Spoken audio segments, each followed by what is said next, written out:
Hi everybody and welcome to Mark Overanalyses film. Today I will be overanalyzing 2010's Scott Pilgrim vs. the World. Before I begin, allow me to remind you that I am available for reading, script editing and story coaching at markoveranalysesstory.com.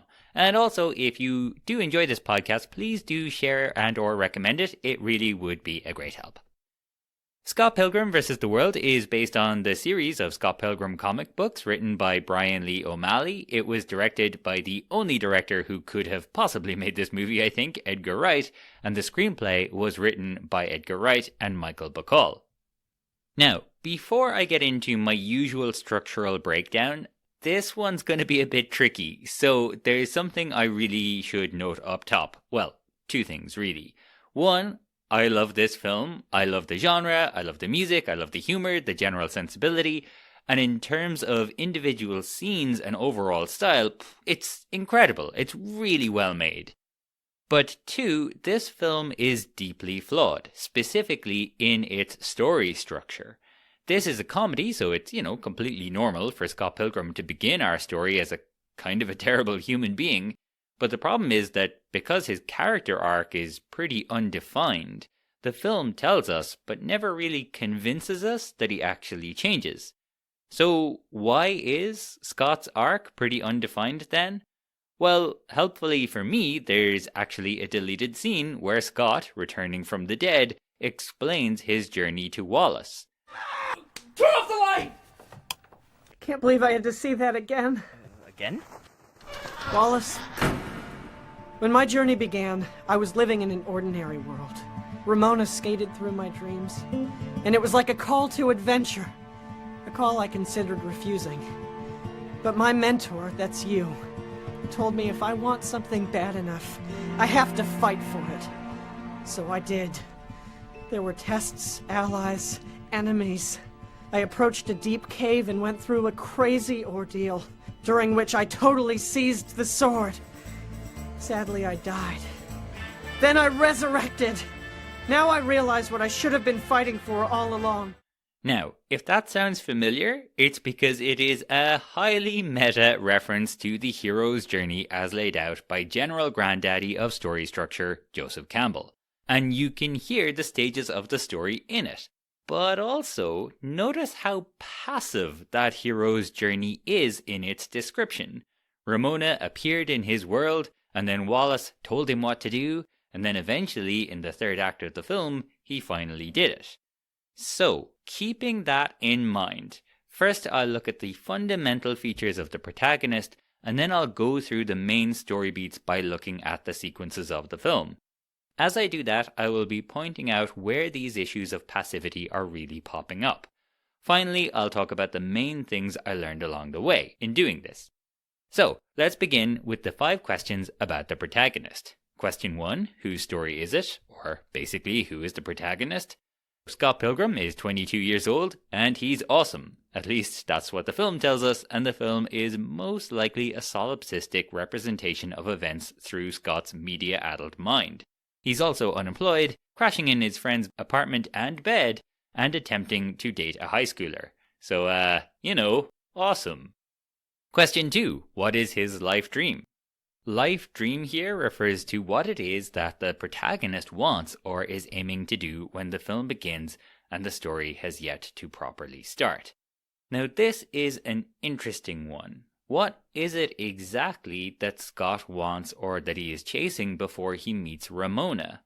Well, he is attempting to date Knives, and you could argue that he's trying to get over his big breakup, but mostly I'd say Scott is really living his current extremely limited life dream. He's hiding from the painful realities of his life, namely that he's going to have to grow up at some point and also move on from his ex-girlfriend Natalie/Envy Adams.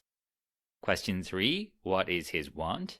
Want here is what the character is trying to achieve in Act 2 of the film, from the moment they really begin their journey until the moment they are at their most defeated. It's really the central, tangible mission of the story, or of the middle of the story.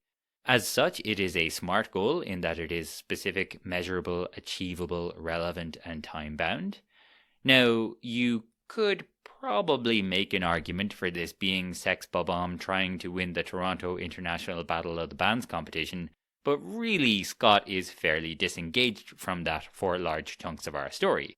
And if you know anything about Scott Pilgrim, you know that his main objective is to fight and defeat the 7 evil exes of his dream girl Ramona Flowers so that he can date her. So I think it's safe to say this is the want and the objective that drives the story forward and gives it shape.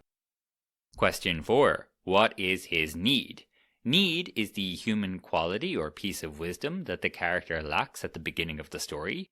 In other words, this is like the change that the protagonist needs to make. It is the lesson they learn or how they will be fundamentally different at the end of our story. Now, here I believe we are on really shaky ground, and this is where the film's real issues derive from, I think. The film itself tells us that Scott earns the power of self-respect. But what exactly does that mean in this context, and how is it tracked across our story? How does it decide where our hero ends up? That's something I'll be considering really as we go through the stages of the film. Question 5. Does he get what he wants and or what he needs? Scott does defeat Ramona's 7 evil exes in the end, and however you want to define Scott's need, it's clear that the story certainly considers it achieved as well. Okay, now that I've attempted to answer the 5 key questions, let's have a look at Scott Pilgrim vs. the World's sequences. There are traditionally, but not always, 3 acts and 8 sequences or stages in a film. A sequence is a combination of scenes that are tied together by having a single, overriding dramatic question or tension, and they tend to be between 10 and 15 minutes in length.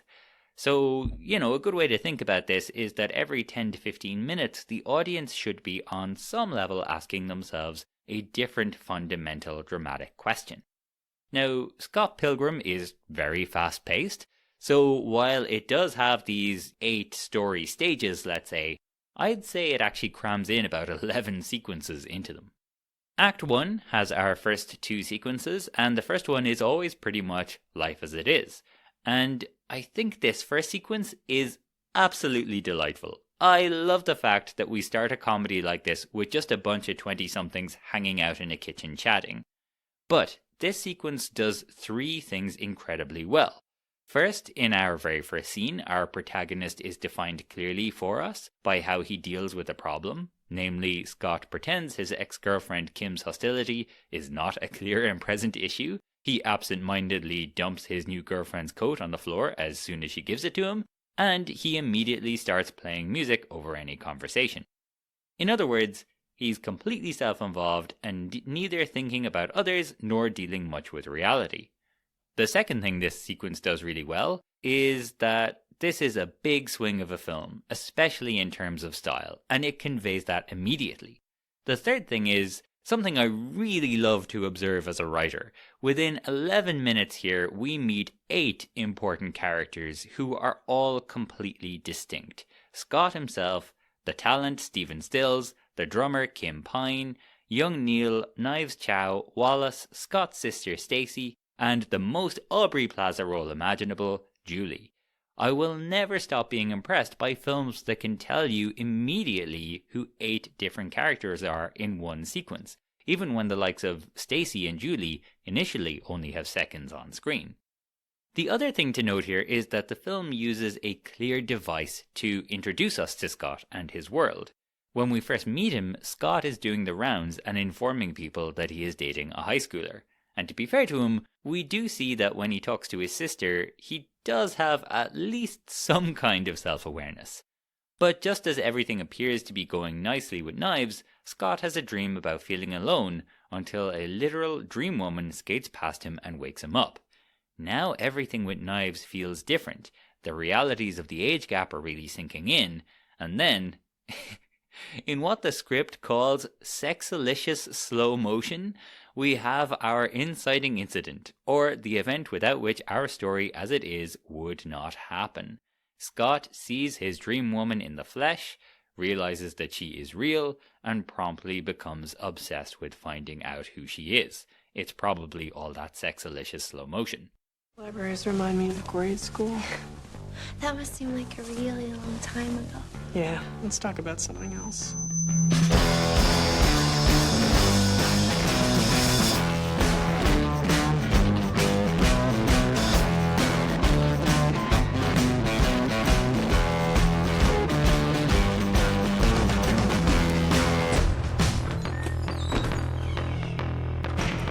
Do you know that girl? Scott! What? So, we have our first real tension of the film. Now, if this was a regular, slower paced film, we'd probably be wondering something like, will Scott find out who this dream woman is?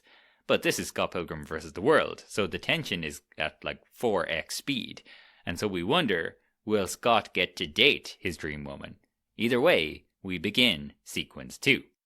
Like in most second sequences, the status quo has been interrupted and the protagonist has to respond accordingly before they can really properly start out on their journey. So, obsessed Scott, being the Scott that he is, totally forgets that he is already dating somebody and pursues his dream woman, Ramona, at a party. He learns that she works for Amazon.ca, so Scott orders something online, briefly skims an email warning him that he will soon be fighting 7 evil somethings or others, and chickens out of breaking up with knives. He also distractedly learns that Sexbomb will be taking part in the Battle of the Bands. But soon, none of that matters, because he persuades Ramona to hang out with him, they bond over the fact that they both evidently have baggage, and they're soon kissing and spooning each other. But they're not really dating yet, so the following morning she agrees to a second date and gives him her number, with 7 X's underneath. So, with the information we already have, we now know the big question of the middle of our movie. Will Scott fight and defeat Ramona's 7 evil exes so that they can date? And so, at an exemplary 25 minutes, we end Act 1 and we enter Act 2. Hey, so, can this not be a one-night stand? For one thing, I didn't even get any. That was a joke. What did you have in mind? Oh, come to the first round of this Battle of the Bands thing. You have a band? Yeah, we're terrible. Please come. Sure. Oh, wait. Can I get your number? Wow, girl number. See you at the show, Scott Pilgrim. Oh, hey, it's tonight. At the... Act 2 begins with Sequence 3, the first attempts to solve the problem. And it should be noted that when we were given our overall Act 2 tension, we were also given our kind of smaller, tighter sequence tension. And so we're now wondering, can Scott and his bandmates win their first round? Now, the first attempts to solve the problem are generally those first attempts for a reason. They are the default coping mechanism of the protagonist before he begins to change. And so, in this sequence, we can say that the protagonist refuses the call to their need because they're trying to do the same old, even with a new situation. So they are called to change, and they are trying not to. Scott being Scott, he's invited Ramona to Sexbomb's gig without even thinking about the fact that Knives is planning on coming too. And when Ramona and Knives end up meeting, what does Scott do? He runs away from the problem and starts playing music. Same old, same old. But of course, this would never keep things at bay forever, so the past, in the form of Matthew Patel, literally blasts through the ceiling to confront Scott. Now, it is worth noting that, like a video game, the fights get progressively tougher for Scott. But for now, he is strong enough to defeat Matthew Patel. Ramona quickly whisks him away, and Sexbomb win the night by some kind of default.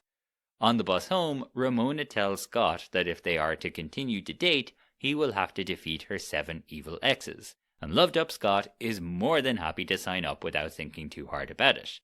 So, what was all that all about? I guess.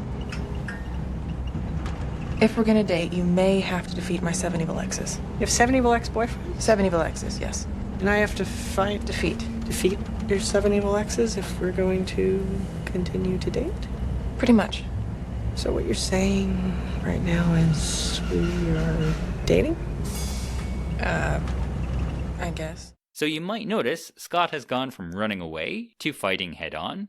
In other words, he has stopped rejecting the call and he has now accepted it.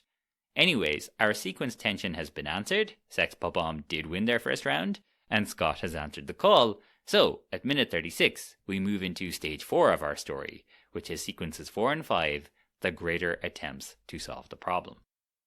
Now, so far so good, right? Up until this point, Scott has a clear flaw, or flaws, he has clear motivations, he has clear objectives, and pretty clear obstacles to those objectives.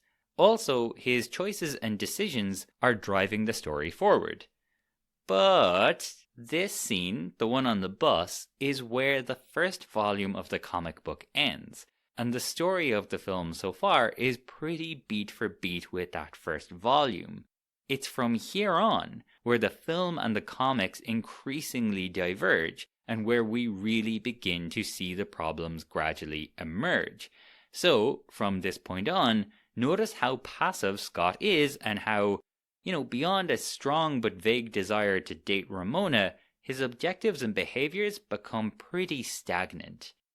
Anyways, as we begin sequence 4, Wallace, preparing for a Lucas Lee marathon, gives Scott an ultimatum to break up with Knives. This means that even though Scott doesn't want to, he now has to. And in some ways, you can see how this kind of works quite well in character development, right? In sequence 3, Scott basically avoided Knives. Now he does the hard thing and breaks up with her. But it's also not really his decision, and he's shown to be incredibly callous about it immediately afterwards, when he tells his bandmates that he now has a new girlfriend. So it's hard to say whether or not Scott has actually made any progress at all at this stage. But once that's out of the way, we quickly move on to sequence 5 and its main tension. While we're just waiting for that Lucas Lee shoe to drop, we're wondering some version of the question, can Scott have a successful third date with Ramona? Now, I think this scene is really funny. The bread makes you fat realization, the concern for his shaggy hair, Scott's obvious relationship PTSD. It's great stuff. I love it. But Ramona is pretty much ornamental. While the obstacle here is really Scott and his own self-esteem, and that's fine, there's no sense that it is really imperiling his future with Ramona. So once again, running away from his problems, the pair go to meet Wallace, and they encounter ex number 2, Lucas Lee. And I have to say, I think Chris Evans is amazing. And I really wish he was in more good non-MCU films. But again, Scott fights Lucas Lee because Lucas Lee fights Scott. So again, Scott just doesn't really have any choice in the matter. In addition, after the last fight, Ramona whisked Scott off with her. After this fight, she disappears by herself. Why? It's just not totally clear beyond presenting a problem for Scott.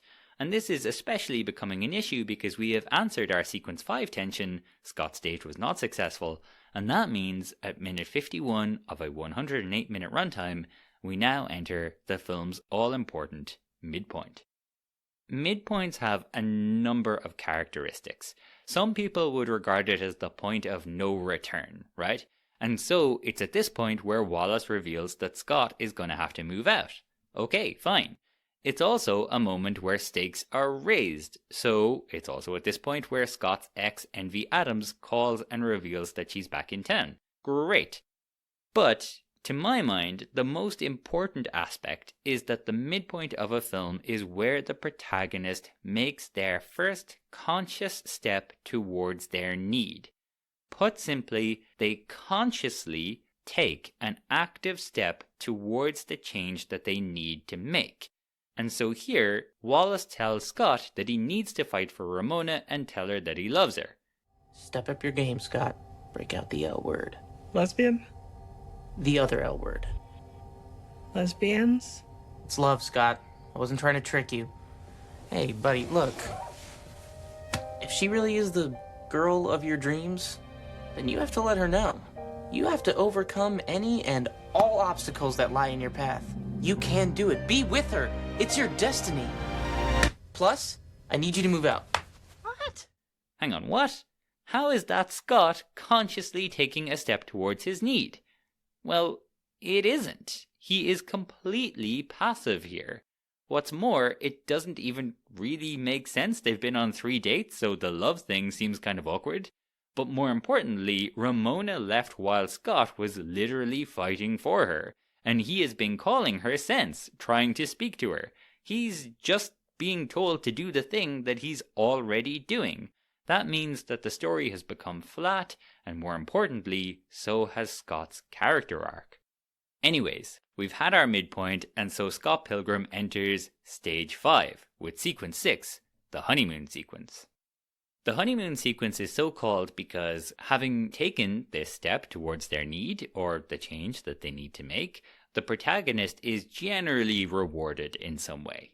Now, this is not always obvious on the face of it, and Scott is first miserable because Ramona has disappeared, and then he's attacked by Roxy, and then he gets sworn at by Julie, and then he encounters his ex-girlfriend Envy. So, not a great string of events. But, to be fair, he soon bumps into Ramona, they once again bond over their shared baggage, and he finally swears to think of Envy no more. So things are looking up. But again, notice how much is happening to Scott here. He happens to bump into Ramona. He doesn't have to say he loves her at all. All he has to do is say, yes, I would still like to continue going out, please. So not really much is going on. But this sequence soon ends, as Scott is told his band is playing support for his much more successful ex-girlfriend. So, less than ideal. Right. I'm not gonna let her toy with me. From this moment on, I will think of Envy Adams no more! I have distressing news. Is the news that we suck? Because I really don't think I can take it. No.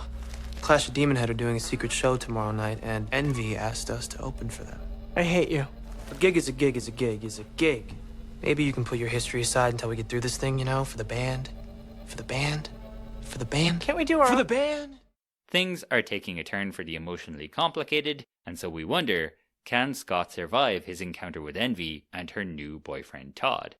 At minute 58, we leave our honeymoon sequence, and we enter Sequence 7, which is our first of 3 sequences in our bridge from the honeymoon to the low point.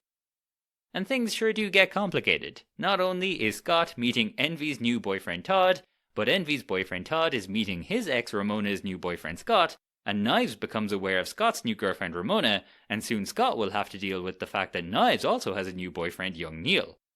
Thank God I will never be in my 20s again. Perhaps because Scott has been distracted and blowing off practice, Sex Bob-omb are kinda mediocre, while his ex's band blow everyone away. But hey, it's probably just because she's way better than him. Also, in a film filled with great music, Black Sheep is a goddamn banger. I love that tune.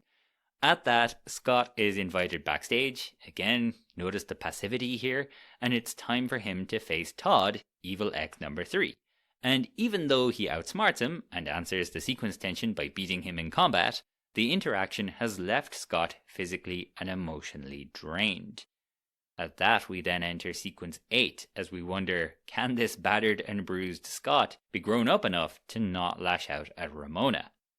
The tension is palpable as they go to the after party, and either side of a big fight with bi-furious Roxy, Scott insults Ramona in time-honored asshole boyfriend fashion by implying she's a slut. Now, I think Roxy is great. The fight scene is just so cool and she is a repository of one-liners, but the script really needs her to be here because this sequence otherwise is pretty weak. Scott is pretty much just being moody and bitchy, and I mean, why? Okay, I get it, he's in a bad mood, but how does it fit his character arc? How is it some kind of counter-argument for the need that he needs to make? Now, you could say that he's trying to pretend, and failing, that everything is okay when it's obviously not, which is his classic modus operandi.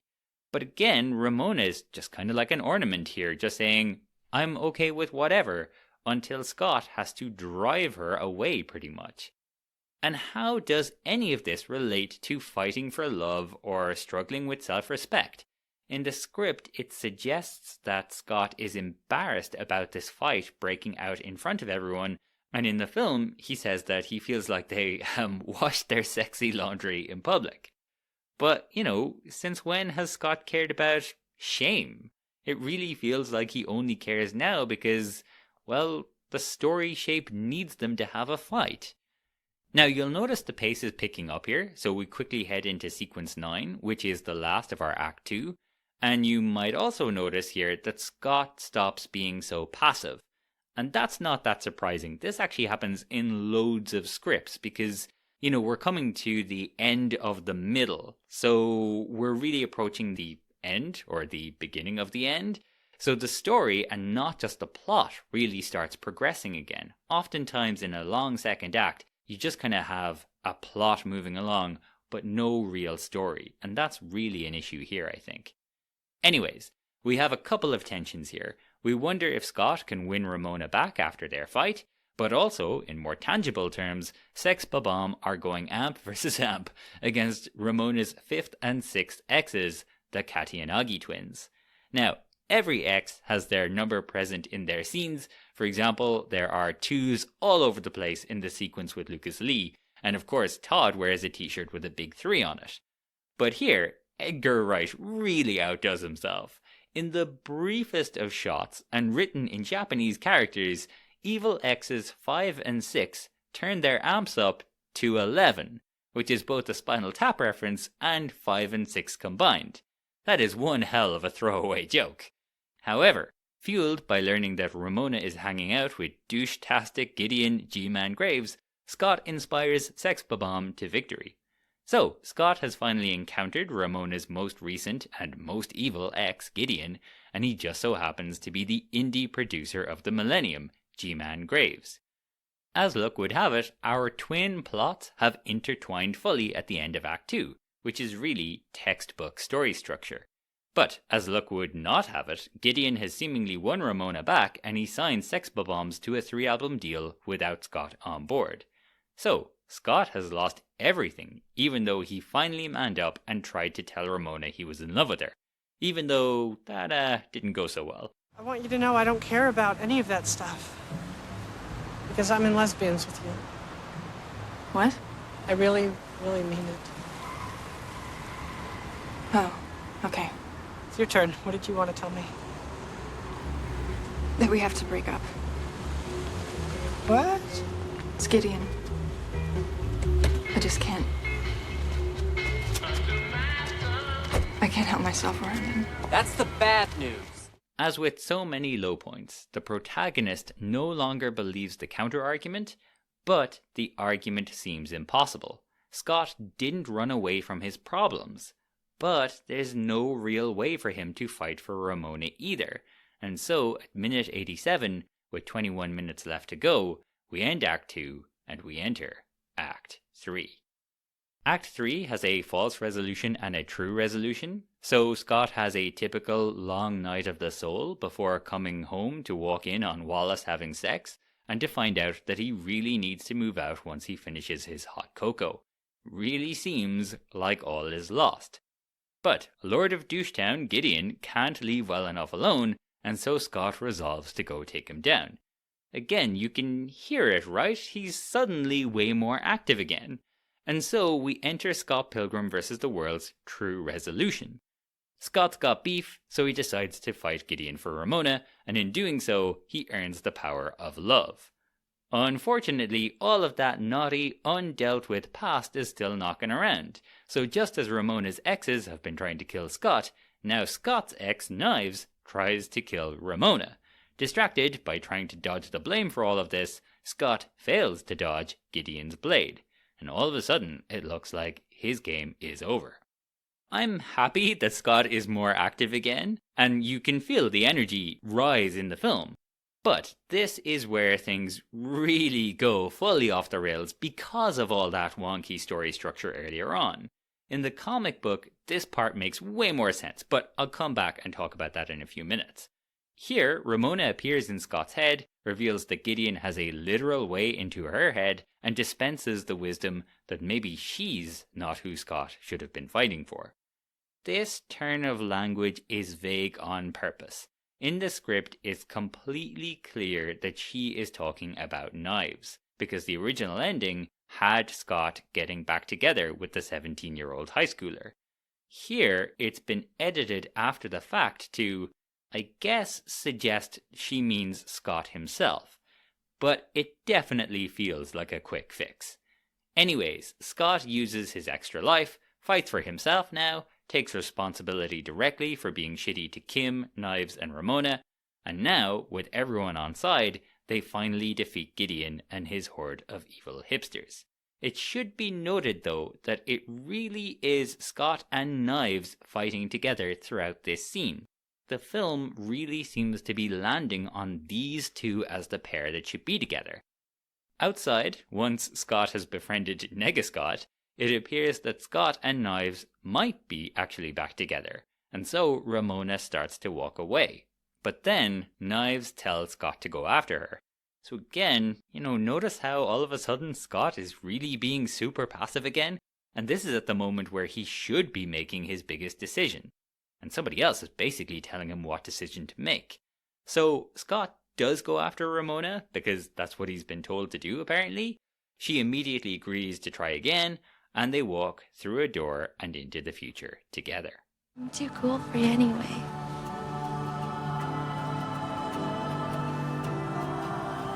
Ciao, Knives. Go.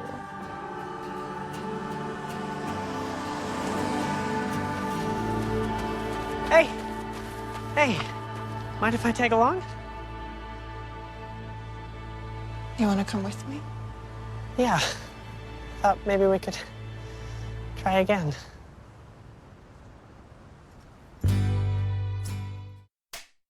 I want to reiterate, I love this film. I don't like bad-mouthing it, but it is clearly deeply flawed. So I'd like to talk about the real core reason why I think this is the case, and then remind myself and everyone else why this film is genuinely special. Now, obviously, Edgar Wright is aware of story structure. His script literally has Scott outline the hero's journey.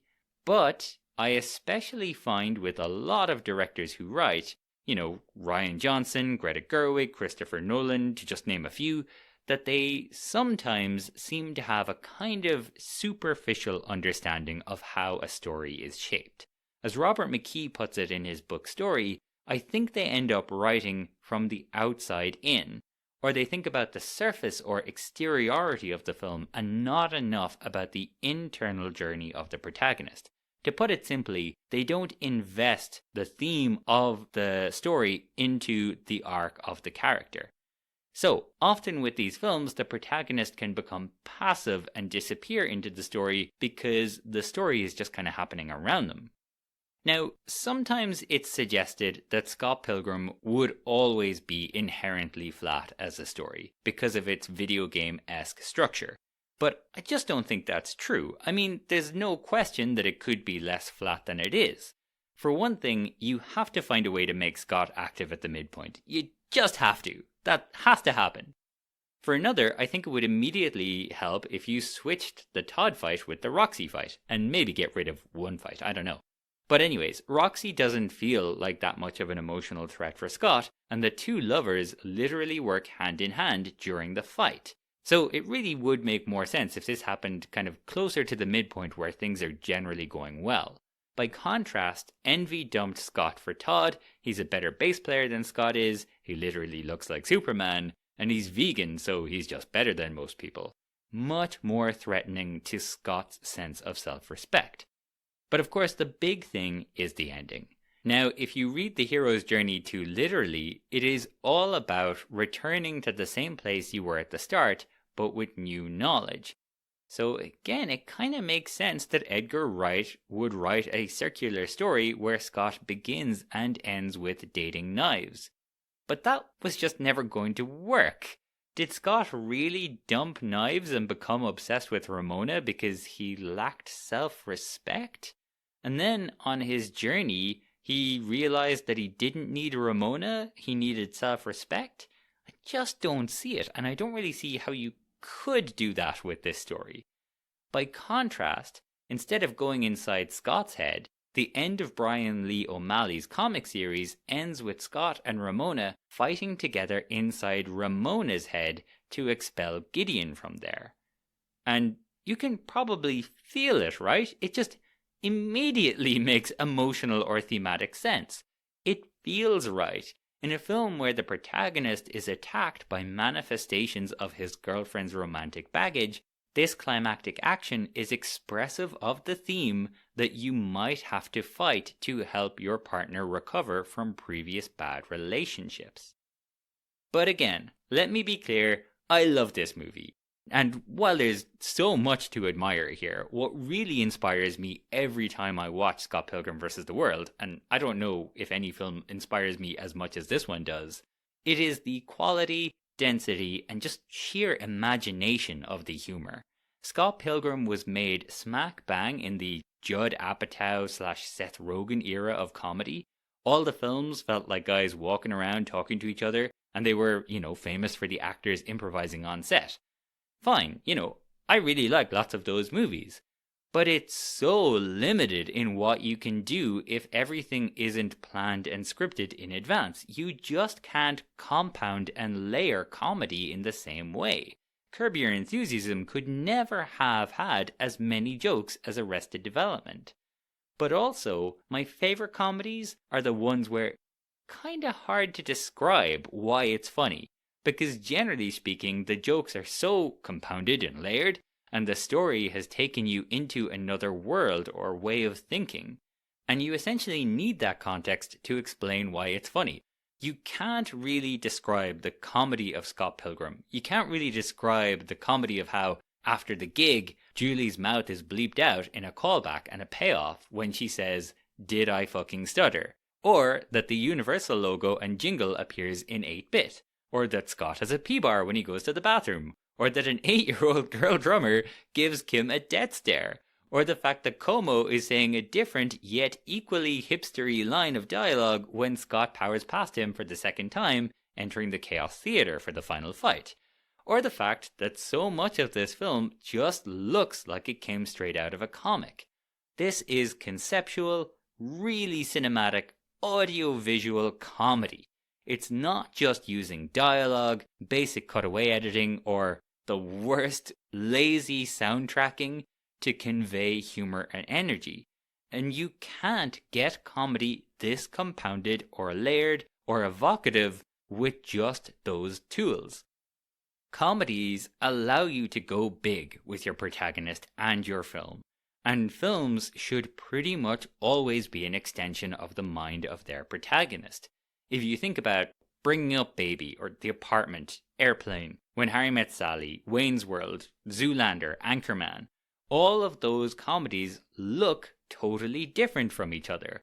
They all have iconic scenes and shots, not just because they're brilliantly funny, which they all are, but because there's a real style to them. They are all distinctive looking, and they all reflect the perspective of our comedic protagonist. The world is an extension of their minds, and generally, especially respective of their flaw, which generally makes it really funny. I really miss this truly evocative, truly imaginative form of cinematic comedy storytelling.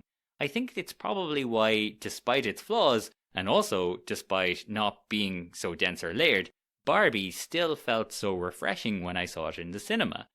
But no comedy film is more evocative and more expressive of a protagonist's sensibility and worldview than Scott Pilgrim vs. the World. That's what makes it special. It's the fact that the sensibility is so familiar and distinct, the fact that there's so much evident love and care in expressing it, and the fact that the film and the comedy in it is so expressive of this that makes Scott Pilgrim vs. the World so quotable, such a cult classic, and why, despite its flaws, it is a film I will never stop loving. This has been Mark Overanalyses film on Scott Pilgrim vs. the World. If you enjoyed this episode, or like the podcast in general, please do recommend it to anyone you know who might like it too. It really would be a great help. Special thanks to Mary Kate O'Flanagan, who taught me everything I know about film, including these methods. Thanks for listening, take care of yourselves, and see you soon.